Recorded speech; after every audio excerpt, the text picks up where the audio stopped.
Alors donc, la question aujourd'hui, c'est que savez-vous de ce que vous mangez? Vous êtes tous venus voir cette présentation. On ne s'est pas trompé? En fait, pour savoir ce qu'on mange, aujourd'hui, il y a beaucoup de produits industriels. Et donc, il y a des étiquettes. On lit les étiquettes, mais quand on est dans le magasin, on ne passe pas son temps à lire les ingrédients.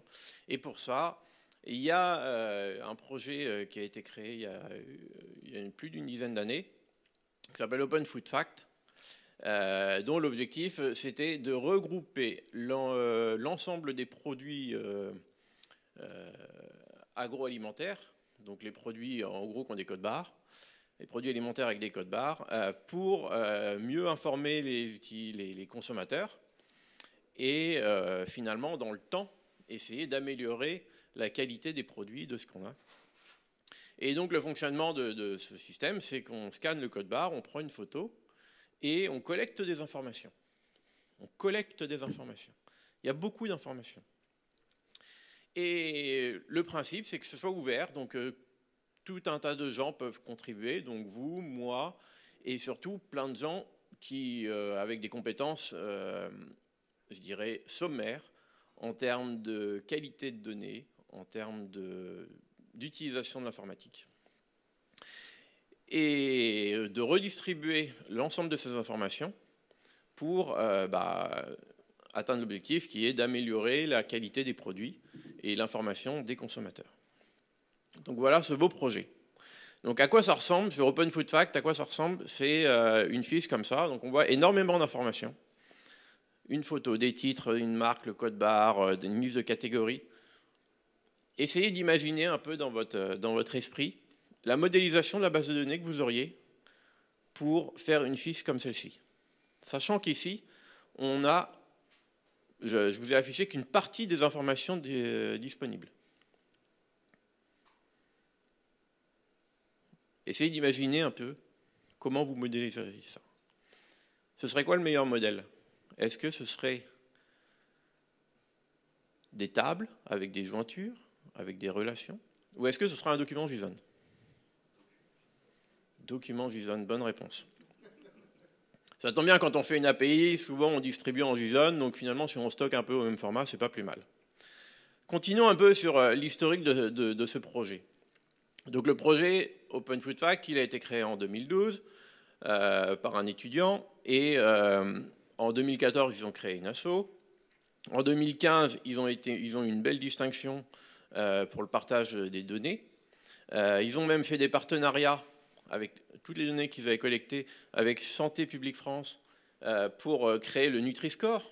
Donc pour créer ce fameux Nutri-Score qu'on a maintenant sur tous les produits, il a fallu analyser cette grande quantité de données. Et en 2020, ils ont commencé à utiliser l'IA pour analyser les photos qui étaient prises par les gens pour sortir les différentes informations qu'il y avait sur les paquets. Et puis, au bout de 10 ans, ils avaient 2,3 millions de produits. Aujourd'hui, il y en a 4 millions. Et aujourd'hui, ils utilisent les LLM pour, à partir des données récupérées, enrichir l'information et surtout normaliser. Parce que voilà, un ingrédient a différentes façons d'être appelé. Et le LLM permet d'analyser sémantiquement et finalement d'améliorer la qualité de la donnée. Et vous allez me dire, mais qu'est-ce qu'ils ont utilisé pour tout ça? Leur stack technique, depuis le début, ça a été MongoDB. Pourquoi MongoDB? On va le voir juste après. Mais surtout, MongoDB et puis Perl. Voilà. Donc, je ne remets pas en question les choix techniques. En tout cas, je valide le premier. Et de plus en plus, ils utilisent du Python, parce qu'on sait que le Python, c'est un langage très utilisé dans tout ce qui est data science et analyse de data. Mais toute la stack web, elle est en Perl et en MongoDB. Alors pourquoi MongoDB? D'abord, on a vu les fiches au début, où le schéma est très flexible. Le schéma est très riche. Et donc, l'intérêt de MongoDB, c'est qu'on va avoir un schéma flexible. Donc, pour des produits différents, c'est-à-dire qu'on ne va pas représenter de la même manière tout type de produits, donc des biscuits, des boissons alcoolisées, qu'est-ce qu'on pourrait y avoir comme produit? Des légumes. on ne va pas représenter forcément les mêmes informations. Et donc, le schéma flexible, ça va permettre, dans le temps, de faire évoluer facilement tout en gardant cette composition de documents. Les performances, ça a été vraiment un choix stratégique. En fait, MongoDB, ils l'ont choisi parce qu'ils savaient qu'il y avait beaucoup de produits. C'est vrai que dans les projets qu'on fait, souvent, on ne sait pas trop jusqu'à combien de volumétrie on va avoir. On fait le travail d'estimation. Eux, ils avaient fait le travail d'estimation et ils se sont dit, bon, bah, des produits, des fabricants, il y en a quand même beaucoup, beaucoup. Il va falloir être capable de tout stocker. Et donc MongoDB est un bon choix parce qu'on peut sharder les données et on peut les répliquer et on peut avoir des stratégies d'écriture et de lecture en fonction de ce qu'on veut faire par rapport à la cohérence de données qu'on souhaite. On ne va pas rentrer dans les détails, mais ça fait partie du choix et ils l'ont bien expliqué. La scalabilité en termes de volume, voilà, on peut avoir 32 Tera de data par nœud et on peut en avoir 50. Autant dire que personne n'a atteint cette limite. Et puis le gros intérêt, c'est que dans MongoDB, on va stocker des documents sous un format similaire JSON. Et donc, on a dans un document l'ensemble des informations qui viennent tout de suite. Donc c'est beaucoup plus facile à lire, beaucoup plus facile à analyser que si toutes les données sont éclatées dans une multitude de tables comme on ferait classiquement en SQL. Et donc je vais vous reparler un peu de MongoDB. En fait, MongoDB, à la base, c'était une entreprise qui s'appelle Tengen, qui a été créée par deux ingénieurs plutôt talentueux de chez DoubleClick. DoubleClick, c'était une régie pub, donc gros volume de données. Et ShopWiki, qui était une plateforme e-commerce et gros volume de données, grosse charge. Donc deux ingénieurs qui avaient vraiment des grosses problématiques de charge et qui se sont dit, bon bah, ils ont quitté leur boulot chez DoubleClick et ShopWiki et ils ont créé Tengen dans l'idée de créer une plateforme un peu SaaS avec des API. Et puis, et en fait, ils se sont vite rendus compte que les bases SQL qu'ils voulaient utiliser, ça ne marchait pas pour leur système. En fait, ils se sont rendus compte que dans la plupart des projets qu'ils faisaient, ils commencent leur projet, et puis après, pour les performances, ils vont commencer à dénormaliser. Donc, au lieu d'avoir différentes tables avec des jointures, ils vont stocker dans une table peut-être des données en cache dans un champ, peut-être une table un champ JSON. Et puis, progressivement, ils suppriment les jointures parce qu'ils se rendent compte qu'en fait, ça tue les performances quand on a des gros volumes de données, beaucoup d'écriture. Et puis, ils vont mettre en place des systèmes de cache. Et puis, ils se retrouvent, quand vraiment les volumes deviennent extrêmement importants, à créer leur propre politique de sharding pour combler les failles des bases de données relationnelles qu'ils utilisent. Et donc c'est comme ça qu'est né MongoDB, c'est de dire on va stocker des documents d'emblée et on va optimiser ça pour la charge. Donc MongoDB, ça a été créé en 2009. Ça a été créé en open source. Et l'entreprise Tengen a été renommée entreprise MongoDB parce qu'ils se sont rendus compte que la base de données qu'ils développaient était bien plus intéressante que toute la plateforme SaaS qu'ils étaient en train de faire. Donc ils ont complètement shifté leur business sur la base de données. En 2010, ils ont rajouté plein de features de sharding, de réplica, la création d'index non bloquants. En 2013, système d'agrégation. Ils ont mis le V8, le moteur JS, dans la base de données pour pouvoir exécuter JavaScript. Ils ont mis les capacités spatiales. En 2016, c'est un grand événement, ils ont créé donc, le cloud MongoDB Atlas. Donc là, la solution d'hébergement. Parce que jusqu'avant, ils ne faisaient que commerce. En fait, c'était une solution open source et ils vendaient du support, globalement. Depuis 2018, MongoDB est acide, c'est-à-dire que vous avez des contraintes d'intégrité, des contraintes qui font que votre donnée, vous êtes sûr qu'elle est bien sauvegardée. Il y a plein de features qui ont été rajoutées par la suite, les time series, la recherche full text. Donc là, en fait, on a pris le moteur Lucien d'Elasticsearch au laminum MongoDB, simplement. 2023, on a rajouté le vector search et puis la capacité d'encoder les datas. Et en 2025, on s'est dit, en fait, on a rajouté beaucoup de features et les performances ont tendance à se dégrader. 2024-2025, gros boost sur les performances. Et en fait, on a retrouvé les performances de 2014, mais avec toutes les features qui ont été rajoutées depuis. Alors pourquoi je vous parle de ça et pourquoi moi? Déjà parce que j'aime l'open source. Et du coup, depuis 2010, je contribue beaucoup à des projets, beaucoup de PHP, mais un peu de projets variés. Ce qui fait que depuis 2021, je suis mainteneur de Symfony dans la core team et de Doctrine plus récemment. Ce qui me rapporte de l'argent aujourd'hui, c'est de développer le driver PHP pour MongoDB. Et ce driver, il est complètement open source et il s'intègre avec Symfony, avec Laravel, avec Doctrine et avec plein d'écosystèmes PHP. Les drivers, ils sont tous open source. Il y en a plein en MongoDB, plein de langages. Vous reconnaissez ce logo-là? Ouais, Kotlin. Je ne sais pas pourquoi on a besoin de driver MongoDB en Kotlin. Mais... Bon, bref. On peut l'héberger partout. Parce qu'en fait, avec le Cloud Atlas, ça s'héberge sur AWS, sur Azure, sur Google Cloud. Et on peut aussi l'héberger soi-même. Il y a toutes les orchestrations Kubernetes. Et en open source, bien sûr, on peut déployer localement et où on veut, et gratuitement. Et en fait, c'est un tellement bon produit. Les développeurs adorent utiliser les interfaces MongoDB, les drivers, et le système MongoDB, qu'en fait, c'est copier. Les gros acteurs, que ce soit Azure ou Amazon, ont créé leur copie de MongoDB, donc qui s'appelle Cosmos chez Azure et DocumentDB chez Amazon.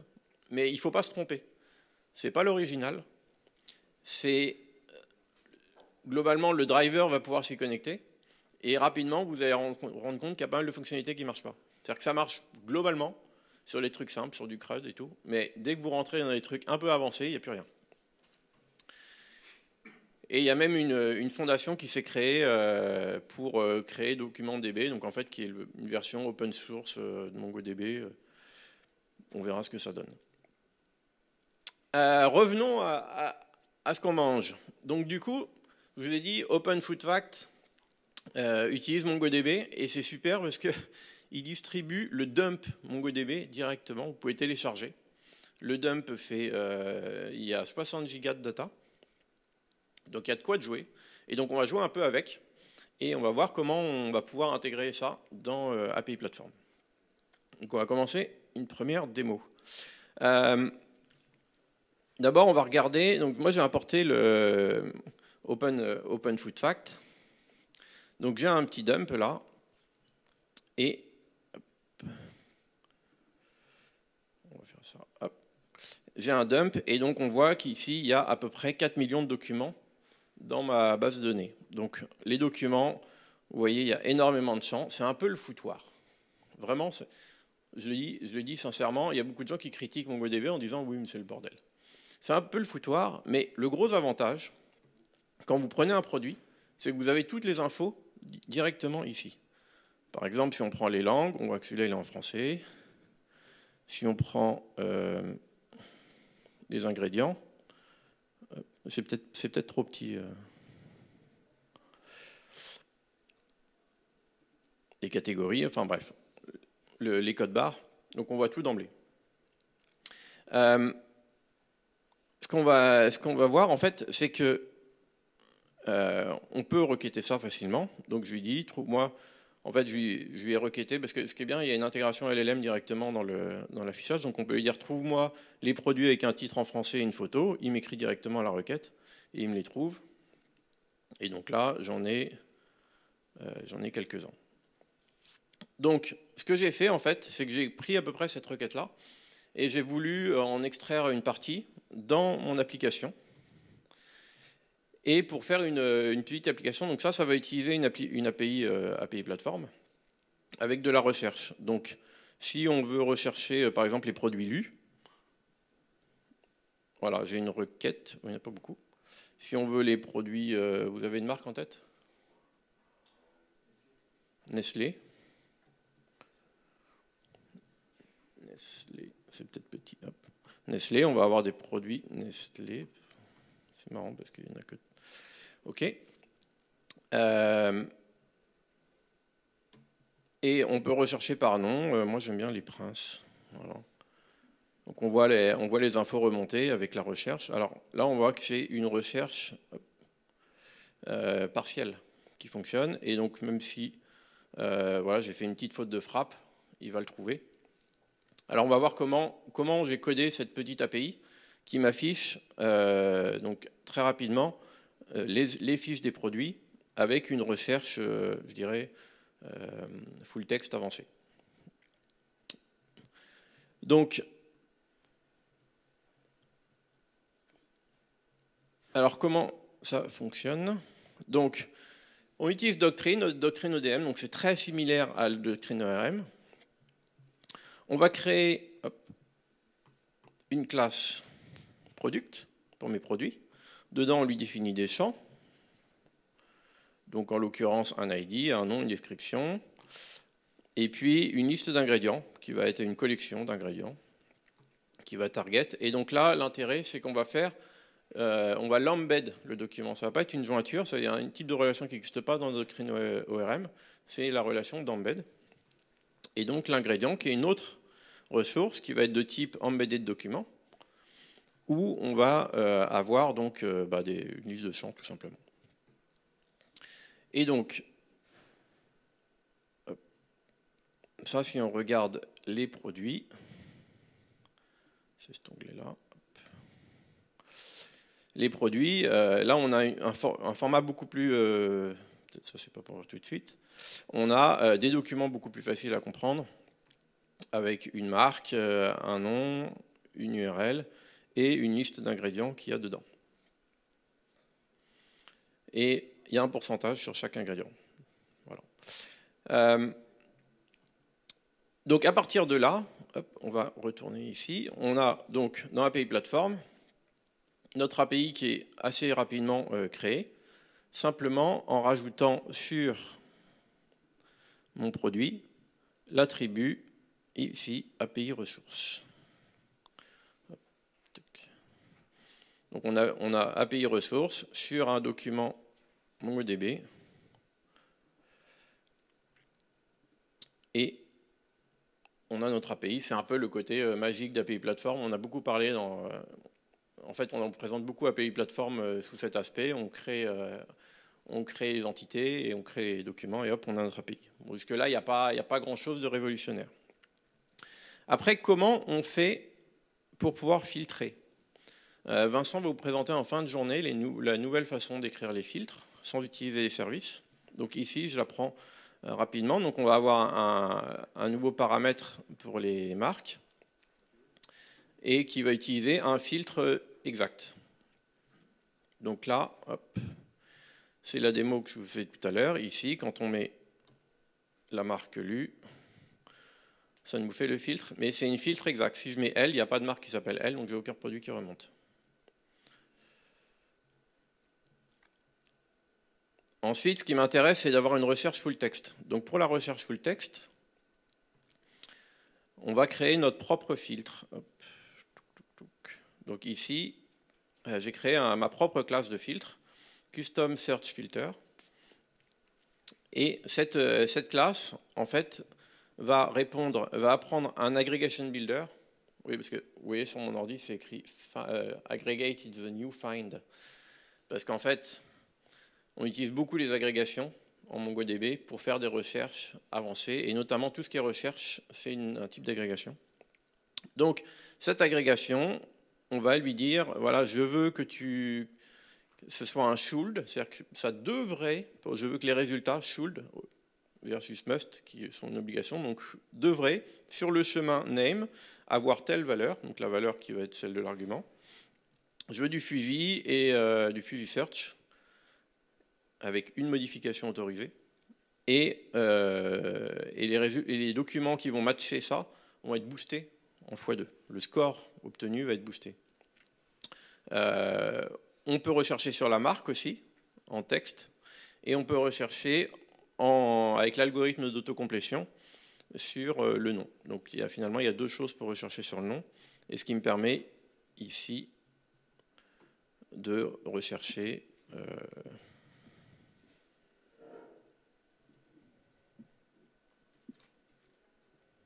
pourquoi j'ai plus de produits. Je pense que...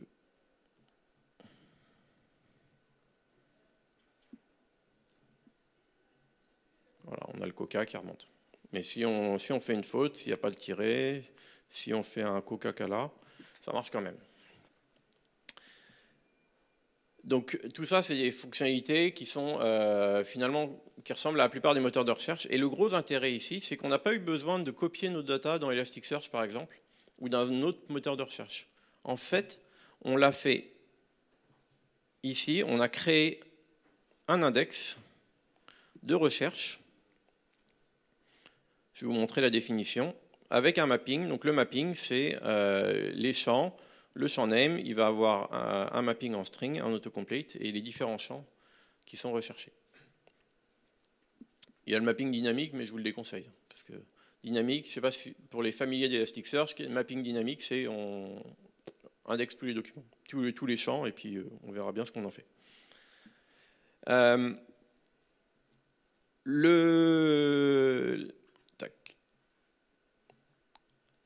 Ce qu'on pourrait faire maintenant, et je me suis un peu amusé à ça, c'est on a des produits, et vous savez, sur chaque produit, on a une liste d'ingrédients. Et moi, ce qui m'intéressait, c'est de trouver, finalement, j'ai Coca-Cola, là, et je voudrais les produits similaires.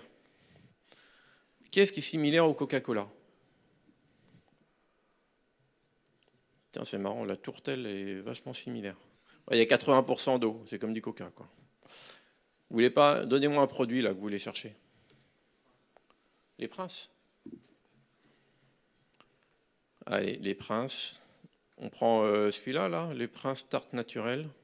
Il y a 60% de céréales, 19% de sucre. Ça, allez, produits similaires. Ah, les petits déjeuners Belvita, c'est similaire. J'aurais pas parié là-dessus. Parce que 60% de céréales. Voilà. Et donc, comment on peut faire ça? Alors,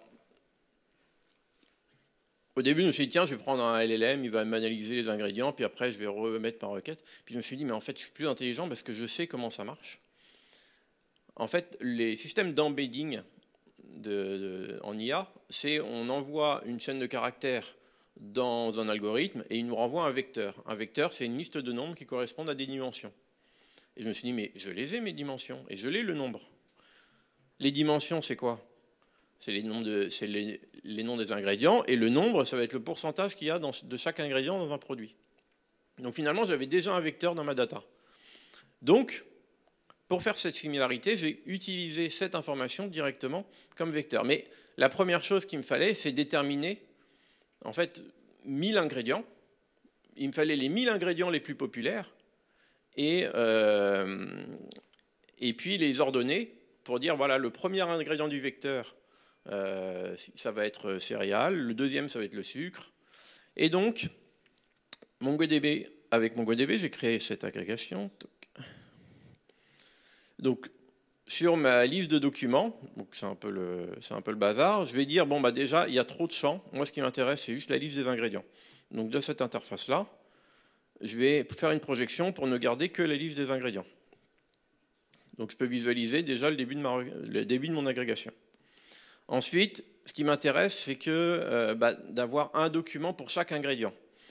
Donc, ce que je peux faire, c'est utiliser le stage unwind. Unwind, il va m'éclater mes produits en autant de documents qu'il y a d'éléments dans chaque liste. Donc, du coup, j'active ça.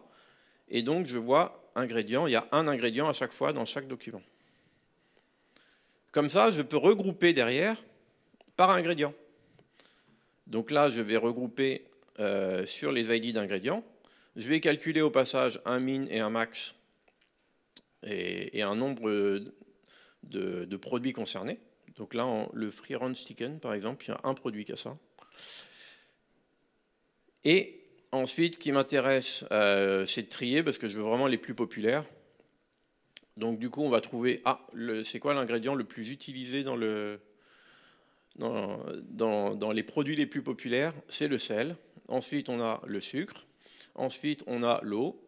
Ensuite, on a des emulsifiants, de la farine. de la farine naturelle, encore de la farine, de l'huile d'olive. Vous voyez, ça c'est les ingrédients les plus populaires qu'on va retrouver, avec le nombre de produits concernés. Ici j'ai 7000 sur les 100 000 que j'ai importés. Je veux uniquement ceux qui ont au moins 10 produits. Donc je vais compter et au total ça me fait 1026 ingrédients qui sont très populaires. Donc à partir de là j'ai fait mon vecteur et j'ai codé une petite commande populate ingrédients embedding commande. Et en fait cette commande elle fait quoi? Elle modifie le document. C'est vraiment un aspect important dans MongoDB, c'est que on ne va pas penser à finalement un document comme une entité qu'on modifie intégralement à chaque fois. On va vraiment penser, il y a certains champs qui sont modifiés à différents moments. Donc si vous codez une API, votre API, vous pouvez écrire certains champs avec votre API. Et puis vous avez des process qui vont travailler pour alimenter, pour améliorer la data, pour faire plein de choses. Et vous pouvez stocker la même information plusieurs fois en différents niveaux de qualité, par exemple. Et donc, ma commande, elle fait quoi? Elle récupère la liste des ingrédients, donc la pipeline qu'on vient de voir. Ensuite, elle va mouliner l'ensemble des documents de la base pour insérer un vecteur. Et ce vecteur, si on prend les produits,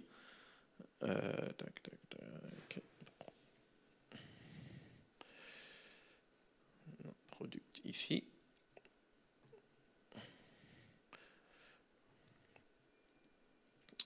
les produits, on va avoir un vecteur qui ressemble à ça, donc avec une liste de flottants, donc il y en a 1000, un vecteur de dimension 1000, avec une valeur pour chaque qui correspond à la quantité. Donc ça, ici, on n'a pas le nom de l'ingrédient. Comme la plupart des vecteurs en embedding, on ne connaît pas finalement à quoi correspond chaque dimension. Mais on s'en fout. Il suffit de prendre le même algo qui génère le vecteur et on retrouve la même information. Et donc c'est comme ça que ici, je peux retrouver les produits avec une liste d'ingrédients similaires. Et je n'ai pas eu besoin de payer des tokens pour un LLM, quel qu'il soit.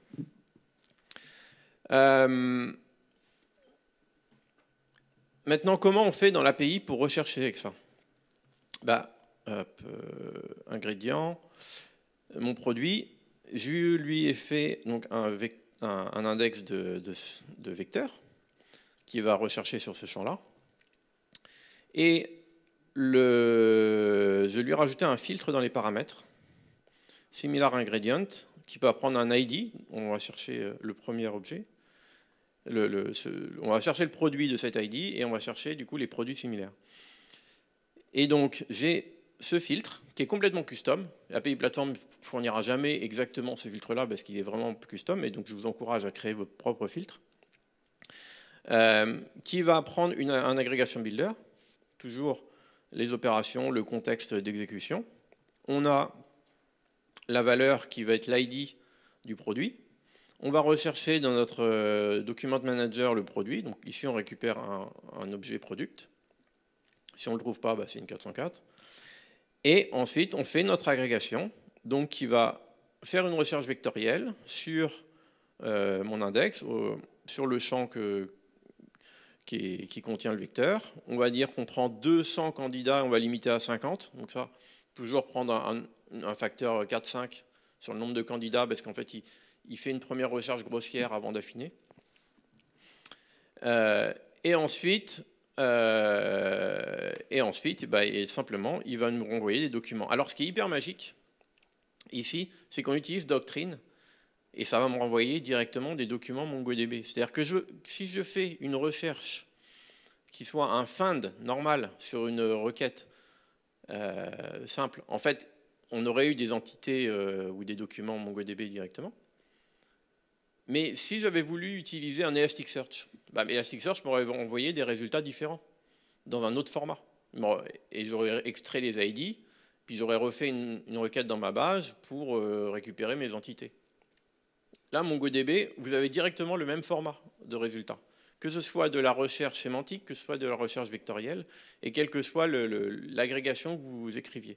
Donc, d'un point de vue développeur, ça réduit énormément la complexité parce que tous les résultats sont toujours dans la même forme, quoi, le même format de retour.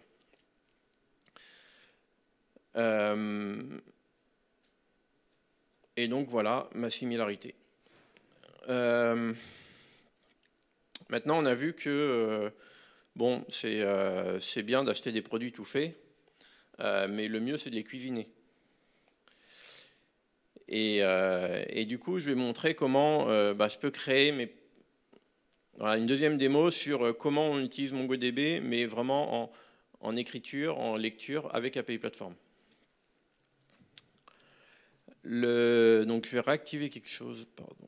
Hop, je vais réactiver ici dans la config. Ça, je tenais à vous le montrer, les services. En fait, jusqu'à présent, j'avais exclu cette partie-là. Parce que maintenant, à partir du moment où vous avez une classe qui a à l'attribut API ressources n'importe où dans le dependency injection container, elle est automatiquement détectée, alors qu'avant, il fallait configurer les passes. Donc,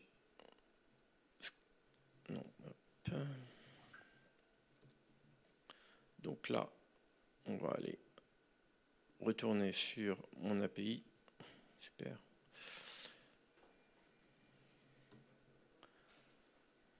Donc là, on a créé une API simple de recettes de cuisine, qui est une API CRUD assez basique. Et donc, cette API-là, pour la créer avec Doctrine EDM, c'est finalement, hop, cooking, document, des recettes de cuisine. Bon, on a vu, on met un attribut API ressources sur une classe de document, les attributs pour définir les champs, les contraintes d'intégrité. Toujours, on peut mettre des embeds pour avoir des documents complexes. Et on a notre API qui fonctionne. Alors, moi, ce que j'aime bien, c'est vous montrer aussi les tests. Parce que... API, tac. Ça, c'est en rouge. Donc voilà, mon API fonctionne. Et donc, les tests dedans, en utilisant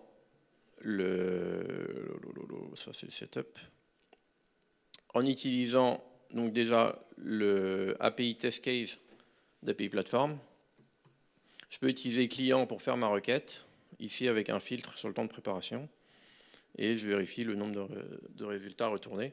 Et donc c'est comme ça que je vais tester mon API et que je peux la coder efficacement et que je sais quand est-ce que j'ai terminé mon travail, parce que l'API fonctionne. Avec Doctrine, c'est hyper simple, mais quand vous voulez aller un peu plus loin, en fait, vous pouvez vous passer de Doctrine. Parce que le driver MongoDB, vous écrivez simplement des JSON dans le requêtage, en fait des heureux PHP. C'est beaucoup plus facile de manipuler ça que d'écrire des requêtes SQL. Et pour la dénormalisation, c'est un peu pareil. Et donc, on peut avoir finalement un document API ressources qui n'est pas ici un doctrine document ou entity, qui va avoir finalement le modèle que je veux exposer dans mon API, qui est très similaire. Hein. Et dans le cas de MongoDB, je vais lui mettre, alors ça c'est une des façons de faire, Bison Serialized, Bison Unserialized, qui va juste mapper mon document vers le schéma de sauvegarde. Et ça, ce document, comme il est Bison sérialisable et unsérialisable, je peux directement l'envoyer au driver MongoDB et lui dire stocke-le, recherche-le. Et je peux même lui dire, bah tiens, fais une recherche et puis tous les documents, les résultats, tu me les donnes dans cette classe-là. Et donc, mon entité, je vais utiliser un state custom, donc provider et processor. Donc provider, c'est ce pour la lecture, processor, c'est pour tout ce qui va être enregistrement. En l'occurrence, j'utilise la même classe, parce une classe peut implémenter plusieurs interfaces, c'est plutôt pas mal. Et donc, au niveau de la recherche, en fait, on va prendre, la syntaxe de recherche va être trivial. C'est-à-dire qu'on prend la collection MongoDB. Une collection MongoDB, c'est l'équivalent d'une table. On fait une requête de recherche et on lui dit, à la sortie, je veux que le document racine corresponde à ma classe de ressources. Et vous n'avez pas plus de mapping à faire. Le mapping, vous l'avez mis directement ici, dans vos fonctions de sérialisation, désérialisation. Pour la sauvegarde, c'est un peu la même chose. Ma data m'est fournie ici par API Platform dans un format de ma classe API Ressources. Et je peux très bien prendre ma collection, lui dire insère-la dans ma base. Et il n'y a rien d'autre à faire. Le mapping est déjà fait ici. Et donc là où je veux en venir, c'est que Doctrine ODM, c'est pas mal, ça permet de gérer les jointures et tout ça, mais en fait, quand vous voulez créer une API avec MongoDB, vous pouvez, finalement, là où vous aurez le plus de maîtrise, c'est en créant vos propres processeurs et providers d'état. Et vous pourrez, alors, enfin, vous n'aurez pas beaucoup plus de code à écrire, mais vous aurez beaucoup plus de liberté et beaucoup plus de simplicité dans votre code. Bon, ben voilà.